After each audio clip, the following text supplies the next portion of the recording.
Assalamualaikum. I am back with question number 4. Solve each of the following equation if possible. There are 4 equation. इनको भी हम solve करेंगे और possibilities जितनी होगी उतना solve करके उसका आंसर गिवन करेंगे और इस पे भी quadratic formula ही अप्लाई करेंगे। लेकिन इसमें एक चीज़ नई सीखेंगे आज, जो फॉर्मूले के अंदर हम पढ़ते हैं ये पार्ट b² - 4ac का, तो सिर्फ और सिर्फ फॉर्मूले के अंदर का ये वाला पार्ट जिसे हम आगे जाके पढ़ेंगे भी, आप डिस्क्रिमिनेंट भी कहते हैं। तो अगर ये पार्ट 0 से बिग आए, यानी कि इस पार्ट का आंसर 0 से बिग आएगा, तो हमें वहीं पता चल जाएगा जो आंसर आने वाला है वो 2 रियल सॉल्यूशंस में आएगा, यानी कि 2 वैल्यूज़ आएंगी और 2 आंसर्स आएंगे। लेकिन अगर इस पार्ट का आंसर 0 के इक्वल आएगा तो वहाँ हमें पता चल जाएगा कि आगे जो सॉल्व होने के बाद आंसर्स आ रहे हैं वो उसका सिर्फ 1 रियल सॉल्यूशन होगा। इसी तरह अगर इस पार्ट का आंसर 0 से स्मॉलर आए तो उसमें कोई भी आंसर नहीं आएगा, यानी कि ना ही 1 आंसर आएगा ना ही 2 आंसर्स आएंगे, यानी कि यहाँ नो रियल सॉल्यूशंस होंगे। तो आइए इसको हम सबसे पहले क्वेश्चन नंबर ए पार्ट करते हैं, क्वेश्चन नंबर 4 का ए पार्ट करते हैं। तो ये 0.5x² से मल्टीप्लाई हो रहा है, तो इसको कर लेते हैं 0.5x² हो जाएगा और 0.51 से मल्टीप्लाई हो रहा है, तो यहाँ पे आंसर आ जाएगा 0.5 = x।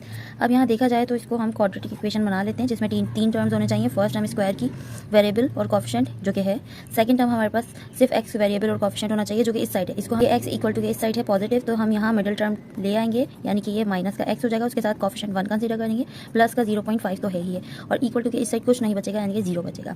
ये क्वाड्रेटिक इक्वेशन हो गई। इसमें से हमने ए और बी और सी पार्ट निकाल लेने, यानी कि फर्स्ट टर्म से जो कॉफिशिएंट होगा वो हम ए कंसीडर करेंगे जो कि 0.5, बी पार्ट को हम सेकंड टर्म से निकालेंगे जो कि हम -1, तो कॉफिशिएंट है वो कुछ नहीं है, यानी कि 1 कंसीडर करेंगे, उसके साथ माइनस भी लेंगे, और थर्ड टर्म हमारे पास कांस्टेंट है यानी कि सी 0.5। इसको पहले हमने पूरे क्वाड्रेटिक फॉर्मूला में नहीं रखना है क्योंकि हमें पहले ही पता कर लेना कि कितना आंसर आएगा। तो यहाँ पर लिखते हैं b² - 4ac।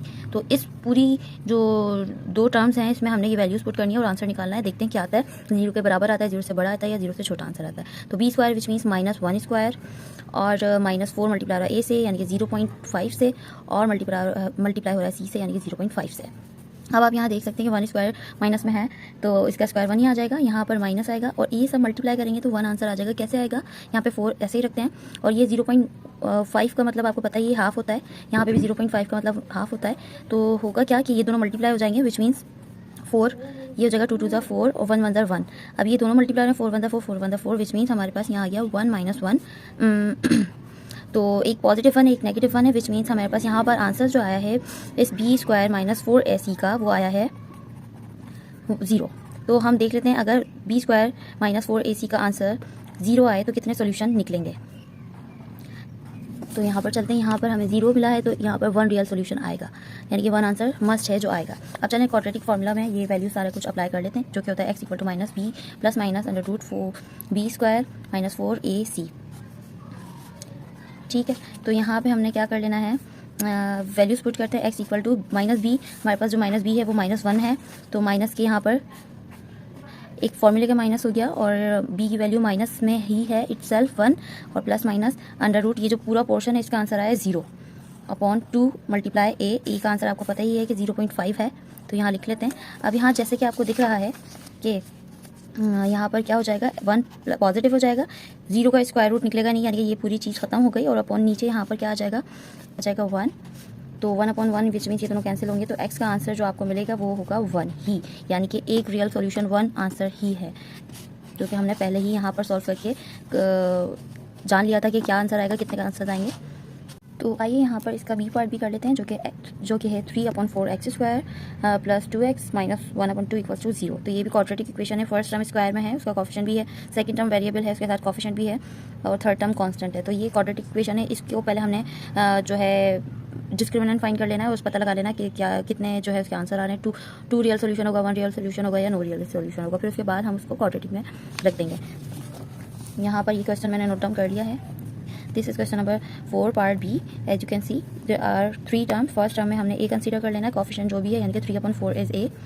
b second term में जो कॉफिशिएंट है यानी कि पॉजिटिव 2 है तो 2 कंसीडर कर लेंगे। c जो है लास्ट टर्म यानी कि माइनस का 1/2, तो इसको हमने पुट कर लेना है b² - 4ac में। तो ये हो जाएगा 2² - 4 मल्टीप्लाई 3/4 मल्टीप्लाई -1/2, यानी कि b और c 4 से मल्टीप्लाई हो रहा है। अब यहाँ पर अगर आप करना चाहें तो आगे ऐसे करते हैं,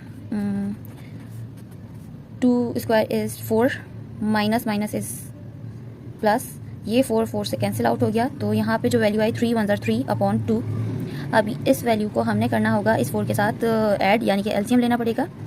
क्योंकि जब रेशनल नंबर प्लस या माइनस हो रहा होता है किसी भी दूसरे नंबर से या किसी भी दूसरे रेशनल नंबर से, तो हमने एलसीएम लेना होता है, विच मीन्स ये 2 जो है डिनोमिनेटर इसके नीचे भी आना है, तो उसका जो तरीका है ऊपर भी मल्टीप्लाई कर लेंगे, यानी कि 4 से मल्टीप्लाई 2 होगा प्लस 3 एज इट इज़ रहेगा, तो ये 2 अब मैं यहाँ भी लिख सकती हूँ एक मरतबा, तो ये हो जाएगा 4 2 8, 8 में 3 प्लस कर देंगे तो ऑब्वियसली 11/2। तो डिस्क्रिमिनेंट जो है आपका यहाँ पे ये आया है, इसको हमने मजीद सॉल्व कर लेना, डिवाइड कर लेना, यानी कि 2 और 11, 2 के टेबल में 11 तो नहीं आता, 2 5 10 आता है, तो माइनस करके देखेंगे यहाँ पे 1 बच रहा है।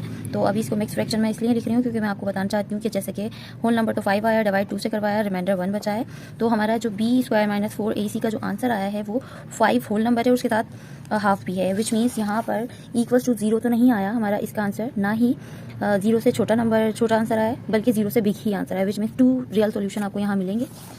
इसको हम मजीद सॉल्व कर लेते हैं, तो यहाँ लिख भी लेते हैं the equation has 2 real solution, यानी कि ये हमारा जो है 5 है और ये 0 से बिग है, तो इसलिए 2 रियल सॉल्यूशन आएगा। इसको मज़ीद सॉल्व करते हैं, फार्मूला लिखते हैं, क्वाड्रेटिक फार्मूला।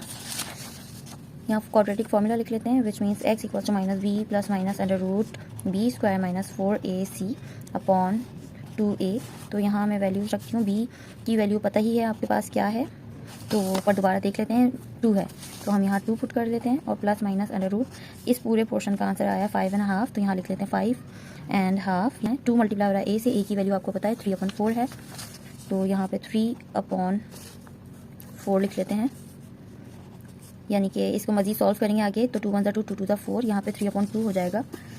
यहाँ लिख लेते हैं -2 प्लस माइनस, इसको जो है पॉइंट में लिख रही हूँ मैं, 5.5 लिख लेती हूँ मैं यहाँ, यानी कि ये 5.5 है, तो यहाँ पे मैंने 5.5 इसलिए लिख लिया, पॉइंट में लिख लिया वैल्यू। और इसके नीचे जो आपके पास है वो है 3/2, यहाँ पे 3/2 है, इसको भी डिवाइड करते हैं, डेसिमल में ले आते हैं वैल्यू को, जो कि होगा 1.5। अब हमने करना क्या है, 5.5 का स्क्वायर रूट निकालते हैं, उसको 2 जो है वैल्यूज़ में लिख लेते हैं, एक बार नेगेटिव एक बार पॉजिटिव। तो यहाँ 5.5 की वैल्यू जो आई है x = -2, प्लस में लिख देती हूँ, इसकी वैल्यू जो आई है वो है 2.345। अच्छा, आगे भी वैल्यू इसी पॉइंट के बाद मैंने 3 डेसिमल वैल्यूज़ तक ही लिए, तो इसको एक बार मैंने प्लस में लिखा है यहाँ पर, और इसको ही मैं एक बार माइनस में लिख लूँगी, यानी कि x = -2 - 2.345 अपॉन 1.5। इनको यहाँ माइनस करूँगी, ये दोनों माइनस होंगे तो यहाँ आ जाएगा 0.345, और इसको मैं डिवाइड करवा दूँगी 1.5 से, तो जब इन दोनों वैल्यूज़ को डिवाइड किया सो वी गेट 0.23 आंसर। तो ये सी पार्ट है, इसमें हमने क्वाड्रेटिक इक्वेशन से कंपेयर कर लेना हमारी इस इक्वेशन को। क्वाड्रेटिक इक्वेशन में फर्स्ट टर्म स्क्वायर का होता है, तो हम इक्वल टू के इस साइड तो क्या करेंगे कि x² ही रहने देंगे, फर्स्ट टर्म हो जाएगा, ये जो सेकंड टर्म वेरिएबल की होती है -5 हो जाएगा, क्योंकि यहाँ इस साइड है, यहाँ आकर -5x हो गया, ये -7 है थर्ड टर्म, तो यहाँ आकर पॉजिटिव हो जाएगी, यानी कि ये तो सब कुछ 0 के इक्वल हो गया, first term second term last term. इससे a value 1, b value second coefficient, c value third term जो कि 7, इसको हमने b² - 4ac में पुट करना है, b² which means -5² -4 multiply a यानी कि 1 मल्टीप्लाई c यानी कि 7, तो ये हो जाएगा, यानी कि ये हो जाएगा 25, और -4 7 are 28। जब इन दोनों को माइनस करवाएंगे सो वी गेट 3 माइनस का, जो कि बिग वैल्यू के साथ है, और यहाँ एज यू कैन सी इसका आंसर -3 आया, यानी कि ये जो है b² 4ac स्मॉलर है 0 के, 0 से भी छोटा, तो there is no real solution. यहाँ लिख सकते हैं there is no real solution, यही आपका आंसर है।